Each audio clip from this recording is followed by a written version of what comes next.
नीचे हाथ डालकर उसके एआई करना और उसको एक तरीके से बलात्कार, वो एक मेरे हिसाब से, वैसे तो क्या है, प्रकृति के हिसाब से तो वो एक क्रूरता है।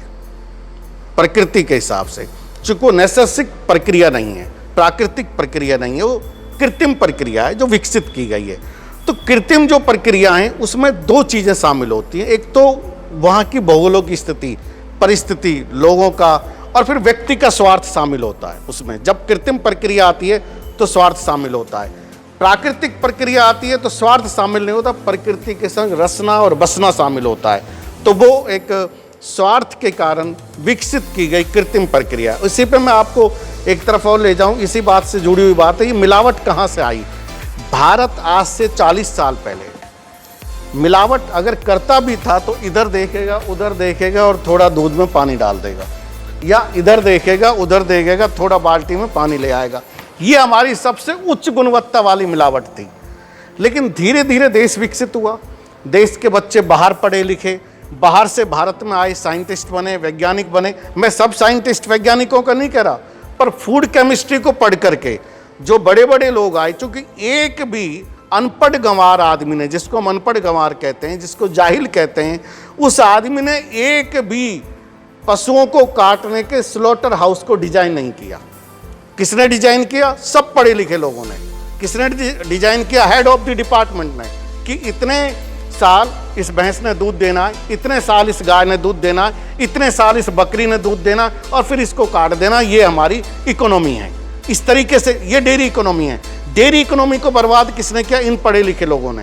मैं सब पढ़े लिखे लोगों के लिए नहीं कह रहा, पर उन पढ़े लिखे लोगों के लिए जरूर कह रहा हूं जो सारे मिलावट के फॉर्मूले लेके भारत में आए। भारत तो ब्यूटेरिक एसिड बनाना ही नहीं जानता था, आज पूरे देश में ब्यूटेरिक एसिड बन करके दूध में मिल करके बिक रहा है। भारत तो कृत्रिम दूध जानता ही नहीं था कि बनेगा कैसे। वो मेडिकल साइंस कहाँ से आई, वो फॉर्मूले कहाँ से आए? तो वो जो कृत्रिम फॉर्मूले विकसित की गए और धीरे धीरे सिस्टम ने उनको छूट देनी शुरू करी, किसी भी परिस्थिति में करी, किसी भी कारण से करी, किसी भी लालच से करी, ये वो लोग जान सकते हैं। परंतु ये जो छूट शुरू करी, उसका परिणाम क्या हुआ कि हम धीरे धीरे मिलावट के चंगुल में चले गए। और यही पशुओं के संग हुआ। पशुओं के जितने मॉडर्न स्लॉटर हाउस हैं, भारत की पहचान ये नहीं है कि भारत दुनिया के पेट को भरने के लिए अपने पशुओं की हत्या करके उसका निर्यात करे।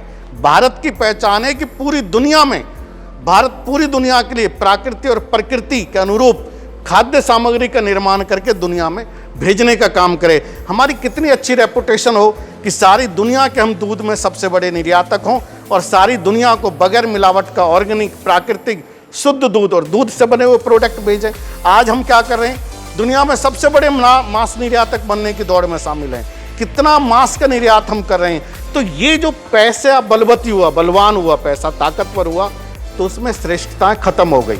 उसमें प्रकृति के संग मिलने वाले लोगों का व्यवहार खत्म हो गया। पहले गांव में एक बनिए का घर होता था, मान लो महाजन कहलाता। वो महाजन भी ये देखता था कि लोग मेरे बारे में क्या कहेंगे, मैं कुछ करूंगा। लेकिन आज तो महाजन का भी कंसेप्ट बदल रहा है। मेरी कंपनी आज 100 करोड़ की, कल 1000 करोड़ की कैसे होगी? ये जो पैसे का, आपदा में अवसर, ये वाक्य ही गलत है। आपदा में सेवा, ये वाक्य भारत का है। आपदा में अवसर, ये हिंदुस्तानियों का शब्द नहीं है।